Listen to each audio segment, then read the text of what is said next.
Softball in the Ivy, sports in the Ivy. It's back and it's exciting. We've had conversations across our shows on the college level, whether it be baseball or softball, and we've loved the insight and the passion of the coaches that have been patiently waiting through what was a challenging 20 and then 21 spring season. And we're joined by Jennifer Teague, who's the head coach at Columbia. We want to meet a lot of our new players. We want to know about what has gone on. That amazing 19 Coach of the Year award she won with an incredible offense last full season. Hey, Jennifer, thanks for hanging out with us. I guess I'll start simply, and it's fun to be simple with all the craziness we've endured the last few years. How has your fall been with your athletes? How has it been to get out, work out? The competitiveness of it, the ability to work out and play. What has your fall been overall? It's been fantastic. You can imagine. I tell people this all the time that going to practice is the best part of our day. They fill you up. They're the reason why we sit in our office and do all of our office work so that we can get out and get on the field with them. So to be able to have that after a few months, actually more than a few months, I guess, off has been just it's been amazing. After 23 years, I think I've been doing this. It was weird. It was weird to have time off and time away from the people that you invest so much of your energy and that you learn to love. And so it's just been amazing. And what were you able to do throughout the last season? How did your athletes react to it as well? I know you're such a high academic institution, so their minds are on academics. They're able to switch gears easily, be flexible. But when you say it, just getting out on the field just feels good. Were you able to do that even though you weren't playing with your athletes on a consistent basis? We weren't actually. I was lucky enough this past spring. We were lucky enough as a staff to be able to have 10 of our athletes on campus. There was minimal housing, so 10 of our athletes were able to come and train with us. The other ones, they had really good training opportunities. We have a lot of people, if you look at our roster from Southern California, and they had really good training opportunities, not really knowing what we were going to get here in New York. Plus, it's the spring in New York too, so it's give and take with the weather. So we were able to train with them a little bit, very limited hours. Obviously, we didn't have our whole team together, so it was tough. It was really tough when you're used to playing a team sport, to have that camaraderie and to be with each other as you fail and as you succeed. It was really tough for our players. Our biggest opportunity was to really work with them to make sure we were meeting them mentally where they were, wherever they were in the country. So when I say it was really good to have our team back this fall, it was really, really good, Amanda. Well, it's funny you mentioned that because I coach high school down the street here in Huntington Beach, and one of our rivals is Huntington Beach High School. And so I see Megan Rayano over there in the Yes. coaching box. And it took me a second to realize, okay, it's the spring. Why is she here? Did she graduate? It had me all confused. And then it hit me that her season was not going to happen. So it was kind of nice to see her out there and get a different, I don't know, a little break. We talk so much about the breaks that these athletes are getting during COVID, some unwanted, some much needed. But I feel like, as you mentioned, you get out there in the fall now, and it's just this rejuvenated, different kind of a spirit and love for the game that you just hope carries through this next 2022 season. Yeah, absolutely. It's funny that you mentioned Megan. Her sister plays for Illinois.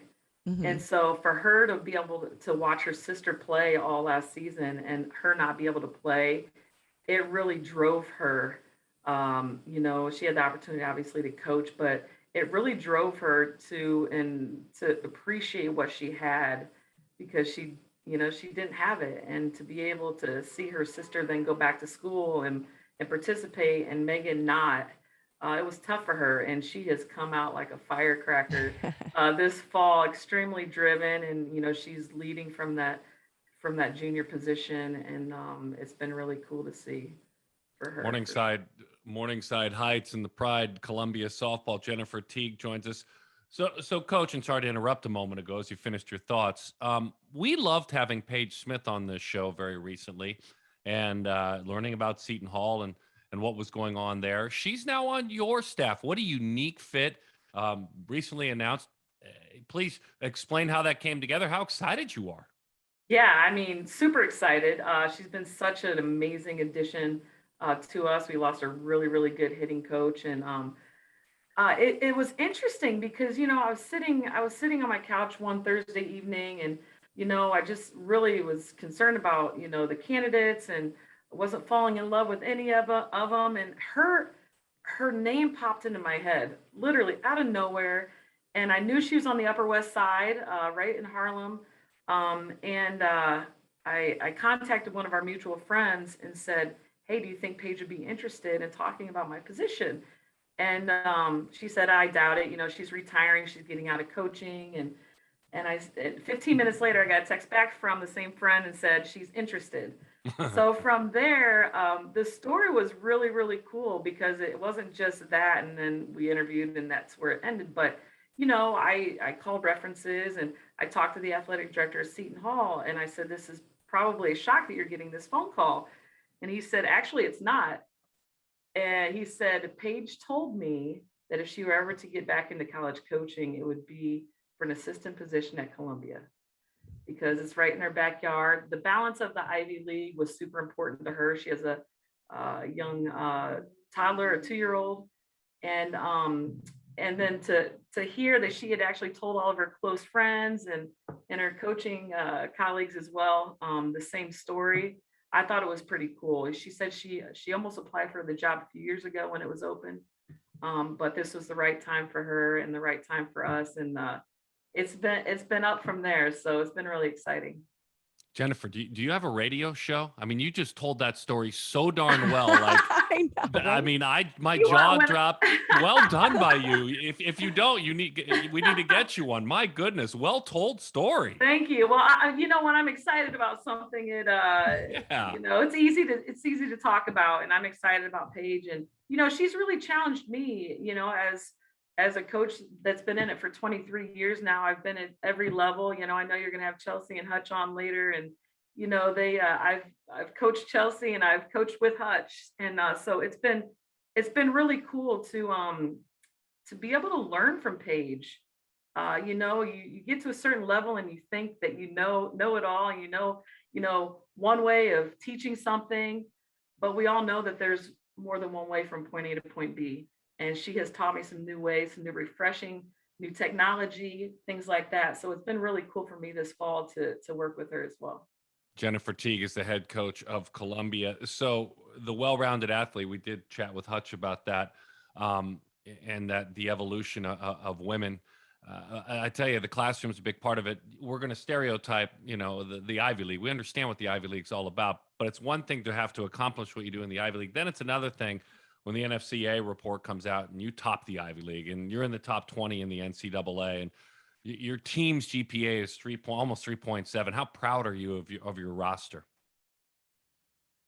Our program, we talk a lot about life, and we get to play softball. I get to coach softball, and I get to make a decent living doing it. And this is 4 years out of their life. We talk about school and how it's a 40-year commitment. I could not be more proud of each player in my program, each alumni who have been through this program. We are where we are because of them, because of their work ethic, not only on the field, but in the classroom. And, they impress me daily. Sometimes I have to get out of their presence because they are speaking way over my intellectual, what I can bring to the table. I think that was the first thing when I first got to Columbia was, all the stereotypes, bunch of nerds or whatever, and it wasn't like that at all. They're just brilliant and so balanced. And, they start talking about physics, and I'm like, okay, it's time for me to exit now. And, but they're just awesome. They've had opportunities to go into different countries and work on, water sources. Lauren Apolaro was in Peru all summer, working on viable water resources for Peru. And it's just amazing. They're going to change the world. And for me to have a little, piece of their life for 4 years, it's just awesome. That is cool. That's a cool experience. You probably get to hear those stories all the time. I'm curious because they're very creative minded, just thinking outside the box. And COVID obviously has made us do a little bit even more of that, not being able to travel and do what we're used to. What were some of the fun stories you heard that your athletes were doing when they weren't on campus working? Were they being creative at home with each other? Just finding new and different ways to stay in shape, and maybe academically, just different ways to stay on top of their game. Yeah, I mean, the biggest thing, when COVID hit, everything shut down. So they weren't able to go to gyms. They weren't able to work out and lift how they're used to. And so just them finding different hobbies. Like, I mean, I grew up when rollerblading was, new, and just little things like that. Our Southern California girls all would get together. I think actually at Huntington Beach High School, and work out together and things like that. But they took up other hobbies too. I had one player who ended up working in a bookstore. She's a big reader. You don't get a lot of extra time to read and enjoy that part of reading because you're reading your textbooks. But we had a barista, and once the country did start opening up, we had hostess at a Mexican restaurant, and they've never had regular jobs. So for them to fill their time, besides training and taking online classes, it was just cool for them to be able to experience the life of a non-athlete, a non-competing athlete. But I really think it made them hungry to get back, because I don't think that they're ready for the real world yet. We'll be happy to know that rollerblading is coming back. It's pretty popular, actually. And I've thought about getting a pair, but I'm still in that 80s mind of, well, I don't know, early 90s, Right. Am I going to be cool if I go out there on my rollerblades? But has anybody surprised? You'll always be cool. I know, that's what I try to tell myself, but we'll see. Has anybody surprised you coming back in the fall? Maybe somebody who, because this is a long time ago that they were on the field competing, somebody that maybe was a bubble athlete or was trying to break into that lineup that has come out and just really shown you a different side to their game this fall. Yeah, we talked about Megan earlier. Her inner drive, and she was starting for us anyway, as a freshman, 10 games of it. I think her maturity and the way she has come back has, I wouldn't say surprised me, because Megan's always been, internally driven, but just at the level that she has come back, it's very impressive. I think that's one person that really stands out. But I have two classes of players that have never played a game in college, so we essentially have half of a team that's new, and she was probably the one that really caught my eye the most. And then, Maria, our grad shortstop that's coming back. She's been our leadoff and our shortstop for her whole career. And to be able to have her back in a leadership role, where she thought her career was over, it's really made her appreciate the opportunity for her to come back and play one more year while she's taking a small grad program for nutrition before going to med school. So she crushed her MCAT, and so it's ridiculous. It's ridiculous how impressive they are. So those are the two that I really think about. Incredible conversation. One final question with Jennifer Teague, who's the head coach at Columbia. Softball is back this year and excited for the 2022 season. There are 4 freshmen that I spotted on your roster, and they've all done amazing things to earn the right to come to you. As we said earlier, academically and athletically, I see Caroline Paulus from Massachusetts with a 2000 OPS in high school. I see Maddie Souza from Upland, California. Amanda and I saw her with the SoCal Athletics. We see the amazing things she did. Cammie Neal was a great soccer player too in Gilbert, Arizona. That's my neck of the woods, AZ Hotshots. And Jordan Hill, who steps in and helps you pitch. Incredible stuff. Explosions, Flores. You don't have to talk about each one of them if you don't like, Coach, but you got to be proud of this freshman class. They're learning. They're kind of bringing this new energy in life. As you have a rebirth of your program, so do they. They come with you. Yeah, it's exactly that. It's the rebirth part, right? And it's so weird to think about just those players as freshmen, because I really think my my sophomore class, I think, have been that way as well. So there's just so much talent, so much energy.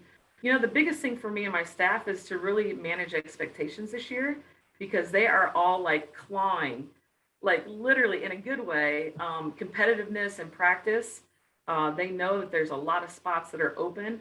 And they have just been really willing to dive in and to fill in where we need them. You know, sometimes as coaches, you recruit, you know, an infielder, and they might be your best option in the outfield. So they've really given us the fluidity to be able to move them back and forth. And, you know, they've just been awesome. And, you know, something that we value a ton is in our program is just being a great teammate. And they have not let us down in that sense at all. They're kind to each other. They're great to each other. They work hard, and it's going to be really exciting to see what the new two new classes coming in do in the future. You know, it's so funny because they don't know what they don't know. All right. Thanks, Jennifer. Insightful stuff. Excited about your school, excited about your team, and excited that Columbia softball is back. Incredible stuff. When we come back, a conversation. We're going to go from one great academic institution to another. She's Amanda Freed. I'm Darren Sutton. We're going to Cal. We'll talk to head coach Chelsea Spencer in just a moment. This is Perfect Game Softball.